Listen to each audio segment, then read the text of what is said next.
ఇప్పుడే country delight యాప్ని download చేసుకోండి. Download the country delight app now. Andhra Pradesh ఉప ముఖ్యమంత్రి పవన్ కళ్యాణ్ కార్యాలయం నుంచి సినిమా ఇండస్ట్రీకి రిఫర్ చేస్తూ ఒక లేఖ బయటకు వచ్చింది. సినిమా ఇండస్ట్రీ అనుసరిస్తున్నటువంటి పద్ధతుల దగ్గర నుంచి పాలసీగా ఆంధ్రప్రదేశ్ ప్రభుత్వం తీసుకోవాల్సినటువంటి అంశాల గురించి కూడా ఇందులో కూలంకషంగా డిస్కస్ చేశారు.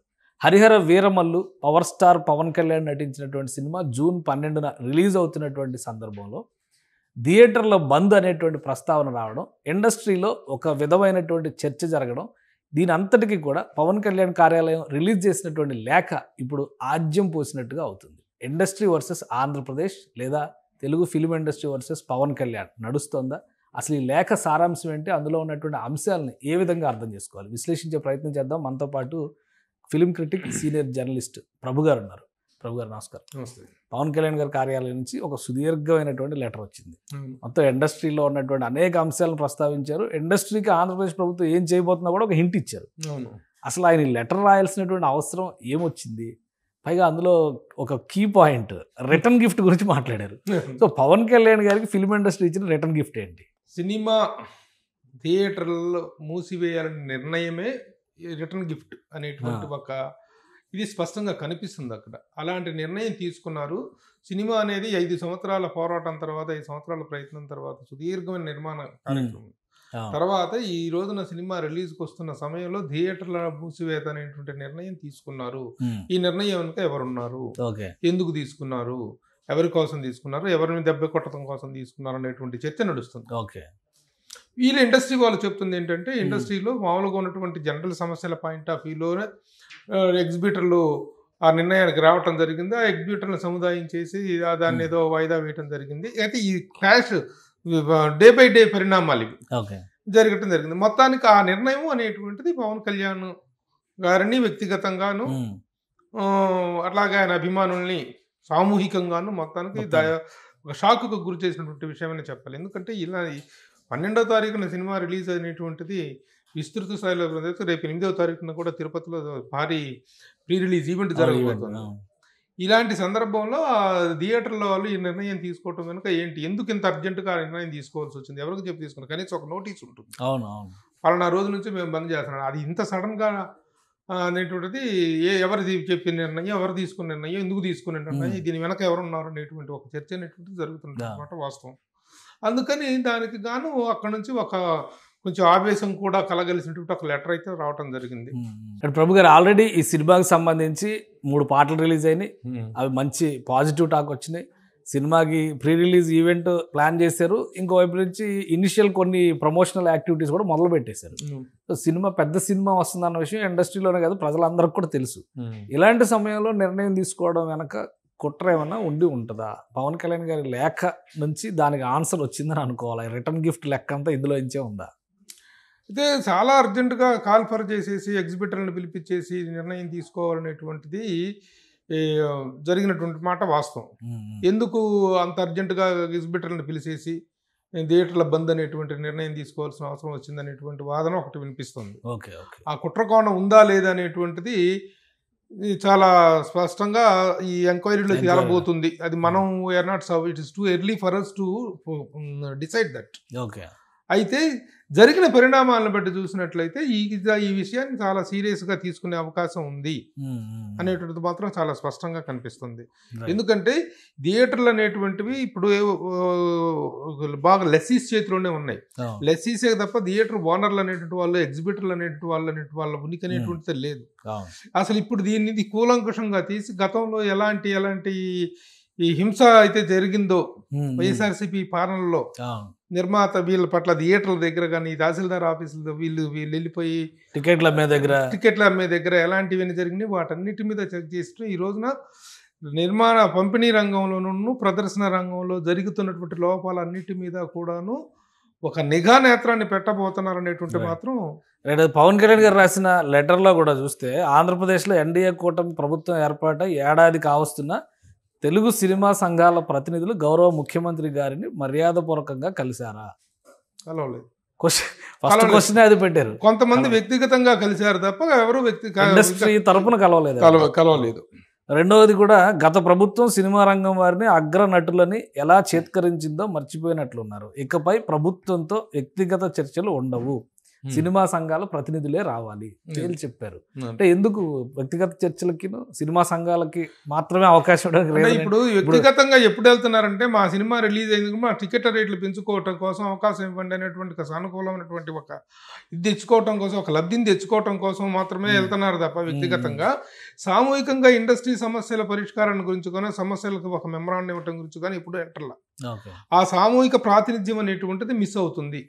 కాబట్టి వ్యక్తిగతంగా వచ్చేసే వ్యక్తిగత లాభాపేక్షలు ఎవరి లాభాలు ఎవరి సినిమా రిలీజ్ అయినప్పుడు ఆ వ్యక్తిగతమైనటువంటి ప్రయోజనాన్ని మాత్రమే పొందేటువంటి కోసం తప్పితే అలాంటివి ఇక ముందు ఎంటర్టైన్ చేసే ప్రసక్తి లేదు. ఒకవేళ అలాంటిది ఏదైనా ఉంటుంది that has to come through chamber, that has to come through the producer council organisations ఏవైతే అసోసియేషన్స్ యూనియన్స్ ఉన్నాయో ఛాంబర్ ద్వారా మాత్రమే జరగాలి తప్ప, అంటే సంస్థల ద్వారా మాత్రమే జరగాలి తప్ప వ్యక్తులు వచ్చేసేసి మా సినిమా రేట్లు పెంచండి ఇక్కడ అది కూడా రాశారు. వ్యక్తిగతమైనటువంటి వాటికి ప్రాధాన్యం ఉండదు, సినిమా రంగం పరంగానే మొత్తం ఉమ్మడిగా common interest of the entire industry తప్ప నాట్ ద ఇండివిజువల్స్ అనేటిది. ఇప్పుడు ఆ ఛాంబర్ లో ఇప్పుడు ఒక్కొక్క దానికి ఒక్కొక్క సినిమాకి ఇప్పుడు పోయి ఛాంబర్ లో అప్లికేషన్ చేసుకుంటే ఛాంబర్ వాళ్ళు వెళ్ళి సార్ పలానా సినిమా ఉంది దీనికి ఈ విధంగా రేట్లు పెంచుకునే అవకాశం ఇవ్వండి అని చెప్పేసి ఇది చేసుకోవటం అనేది. అంటే ఒకటి ఇప్పుడు చాలా కాలంగా మనం చూస్తే తెలంగాణలో కూడా ఇదే ప్రాసెస్. ఏ ప్రొడ్యూసర్ ఉంటే ఆ ప్రొడ్యూసర్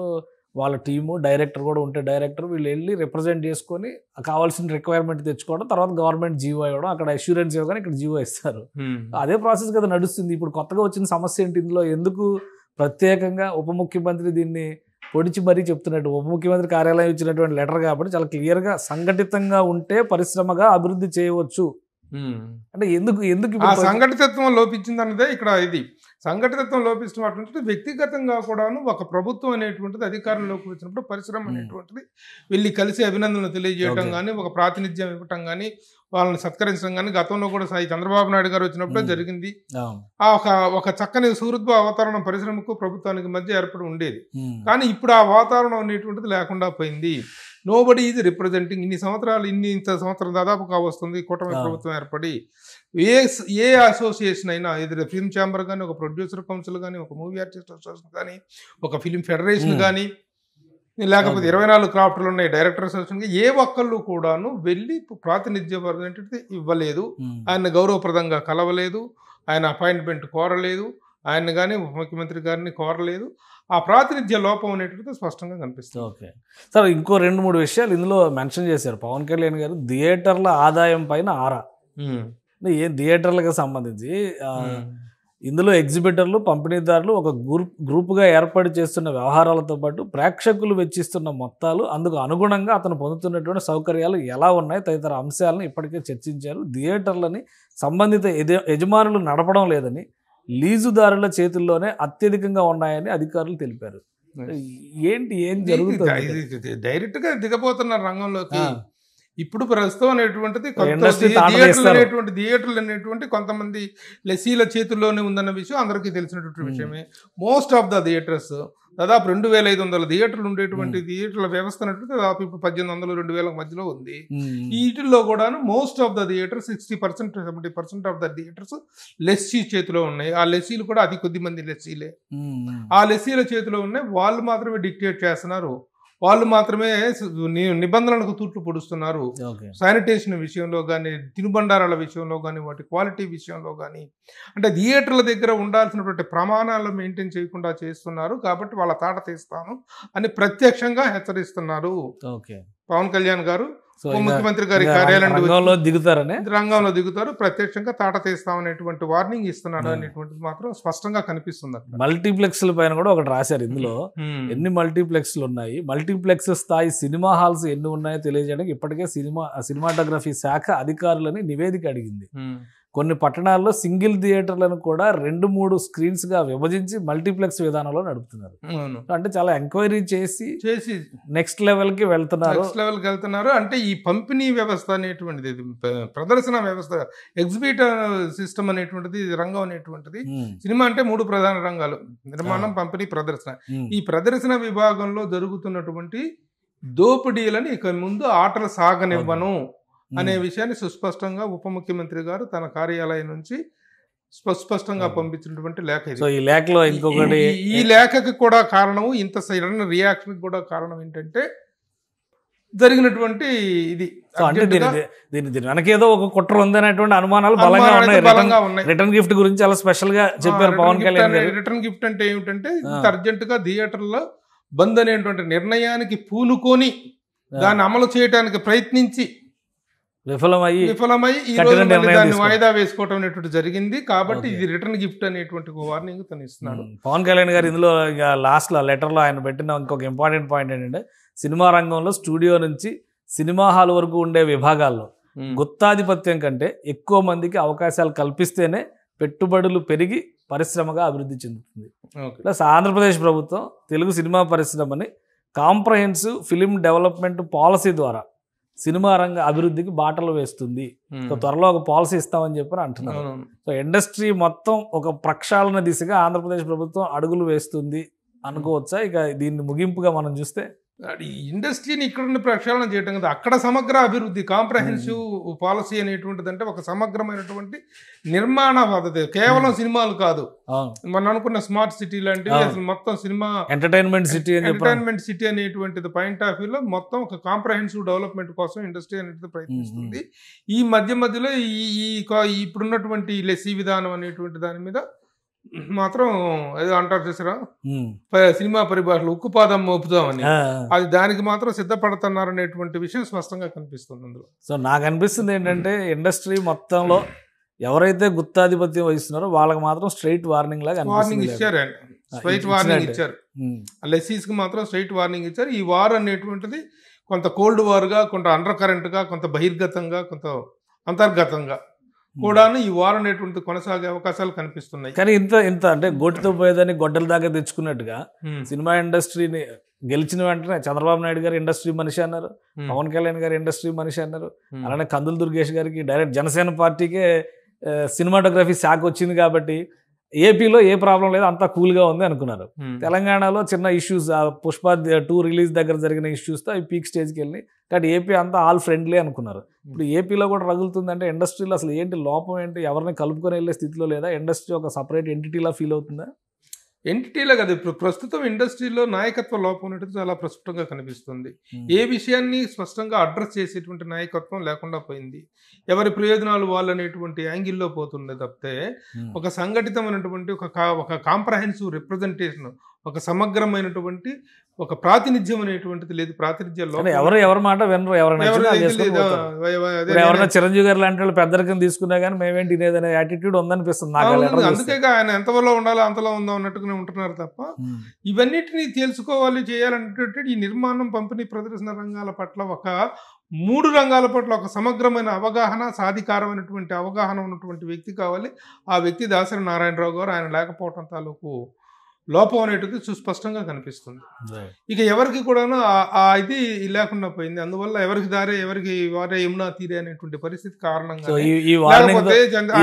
ఈ వార్నింగ్ తో కొంత లైన్ లోకి రావచ్చు అని ఆశ. లైన్ లోకి వచ్చి ఇక నుంచి ఇండస్ట్రీ గురించి మాట్లాడాలి అంటే నాట్ ద ఇండివిజువల్స్. మీరు ఇంటికి వెళ్ళి వాళ్ళ ఇంటికి వెళ్ళి మీరు భోంచండి, మీ ఇంటికి వెళ్ళి వాళ్ళు భోజనం చేస్తారు. అంతేగాని ఇండస్ట్రీకి సంబంధించిన సమస్యల విషయంలో మాట్లాడాలంటే మాత్రం only the right bodies, either the chamber or producer council, వీళ్ళు తప్ప మిగతా వాళ్ళు ఎవరు వ్యక్తిగతంగా వెళ్ళి దండాలు పెట్టాలనేటువంటిది మీ వ్యక్తిగత విషయం. పరిశ్రమ గురించి మాట్లాడాలంటే మాత్రం only these are the 2 people to be allowed అనేటువంటి విషయం చాలా సుస్పష్టంగా ఆ నోటీస్ లో కనిపిస్తుంది. Right sir, thank you.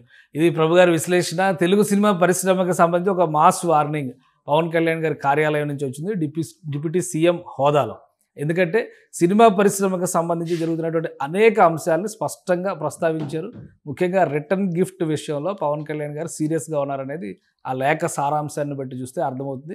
So industry ఈ సమస్యను ఎలా పరిష్కరించుకుంటుంది, మళ్ళీ దీన్ని చిలికి మార్చుకునేటువంటి ప్రయత్నం చేస్తుందా, లేదా అక్కడ ప్రభుత్వ మనోభావాలని గౌరవించి దానికి తగ్గట్టుగా రియాక్ట్ అవుతుందా అనేది వేచి చూడాలి. మొత్తానికి సినిమా పరిశ్రమని పెద్ద ఎత్తున ప్రోత్సహించే సంకల్పంతో ఏపీ ప్రభుత్వం ఉందని చెప్తున్నారు. పరిశ్రమ హోదా సినిమా ఇండస్ట్రీ కల్పించడంతో పాటు ఒక సమగ్ర పాలసీని తేడానికి ఆంధ్రప్రదేశ్ ప్రభుత్వం కసరత్తు చేస్తున్నట్టుగా పవన్ కళ్యాణ్ గారు లేఖలో వివరించారు. కానీ ఇండస్ట్రీ నుంచి కావాల్సినటువంటి సయోధ్య సహకారం మాత్రం లోపించిందని దీన్ని బట్టి అర్థం చేసుకోవాల్సిన పరిస్థితి ఉందని ప్రభు గారు విశ్లేషిస్తున్నారు. ఇది special discussion. Keep watching. Suman టీవీలో మీ పర్సనల్ అండ్ బిజినెస్ ప్రమోషన్స్ కోసం కింది నెంబర్కి కాంటాక్ట్ చేయండి.